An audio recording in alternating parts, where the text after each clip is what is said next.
దూత media, power of news.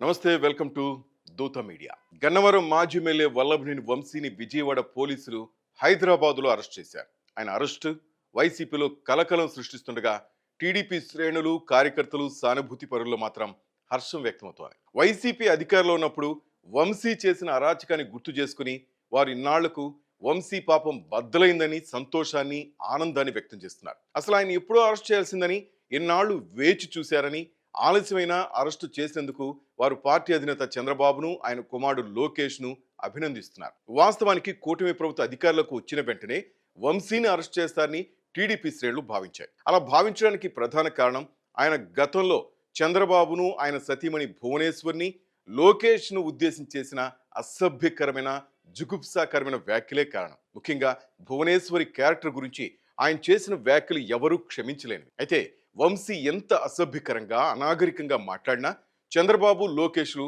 ఆయనపై ప్రతీకారానికి వెళ్లలేదు. అయితే గన్నవరం టీడీపీ కార్యాలయంపై దాడి కేసులో మాత్రమే ఆయనపై కేసులు నమోదయ్యాయి. ఈ కేసులో వంశీకి ముందస్తు బెయిల్ కూడా వచ్చింది. దీంతో ఇక తన అరెస్టు చేయరని, కక్ష సాధింపు చర్యలకు పాల్పడరని వంశీ భావించి తన పాత రాజకీయాలను తెర మీదకు తెచ్చారు. దీనిలో భాగంగా గన్నవరం టీడీపీ కార్యాలయ కేసులో కంప్లైంట్ ఇచ్చిన సత్యవర్ధన్ అనే వ్యక్తిని లోబర్చుకుని పోలీసులకు వ్యతిరేకంగా ఆయనతో అఫిడవిట్ దాఖలు చేయించారు. దీని కేసులో పోలీసులు, ప్రభుత్వం తీవ్ర ఇబ్బందులకు గురైంది. తాము ఆయనపై కక్ష సాధింపు చర్యలకు దిగకపోయినా తమను చేత కాని వాళ్లుగా భావించి కేసులో ముఖ్యమైన వ్యక్తిని సొమ్ములతో లోబర్చుకుంటారా, అంత చేతకాని వాళ్ళమా అంటూ ప్రభుత్వ పెద్దలు ఆగ్రహావేశాలకు గురయ్యారు. దీంతో వంశీ ఎక్కడ ఉన్నా వెంటనే అరెస్టు చేయాలని ఆదేశాలు వెళ్ళాయి. మామూలుగా చెప్తే ఇలాంటి వాళ్ళకి అర్థం కాదనే భావన ప్రభుత్వ పెద్దలకు కూడా తెలిసిపోయింది. ప్రభుత్వ పెద్దల ఆదేశాలు అందుకున్న పోలీసులు హుటాహుటిన హైదరాబాద్ వచ్చారు.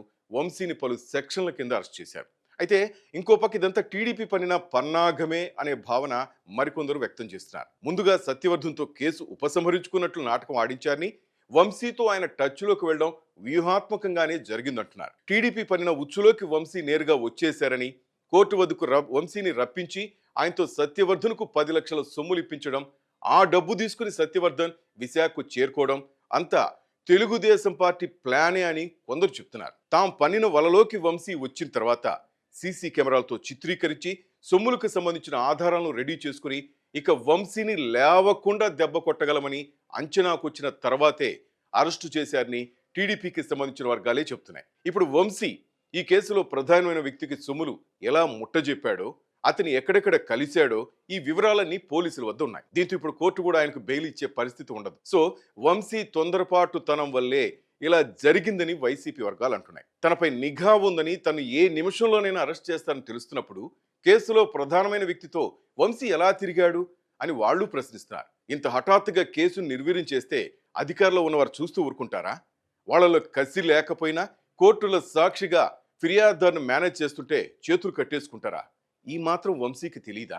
ఎవరాయనకు సలహా ఇచ్చారో గానీ ఆ సలహా వల్లే వంశీ తీవ్ర ఇబ్బందులకు గురవుతున్నారని వారు చెప్తున్నారు. మొత్తం మీద టీడీపీ పన్నిన వలలో వంశీ చిక్కారా, లేక తన స్వయం కృతాపరాధంతో చేసిన తప్పుల వల్ల దొరికారా అనేది పక్కన పెడితే వ్యూహాత్మకంగా చేసిన తప్పులు ఆయన్ను కోలుకోలేని దెబ్బ కొట్టాయని చెప్పవచ్చు. గతంలో ఆయన చేసిన ఈ అభ్యంతరకర వ్యాఖ్యల వల్ల ఆయనకు ప్రజల నుంచి కూడా సానుభూతి లభించట్లేదు. ఇక నెక్స్ట్ టార్గెట్ కొడాలి నాని అనుకుంటున్నారు. హాయ్, నేను మీ ఆర్పి పట్నాయక్. ప్లీజ్ సబ్స్క్రైబ్ టు దూత media. For more updates please subscribe దూత మీడియా.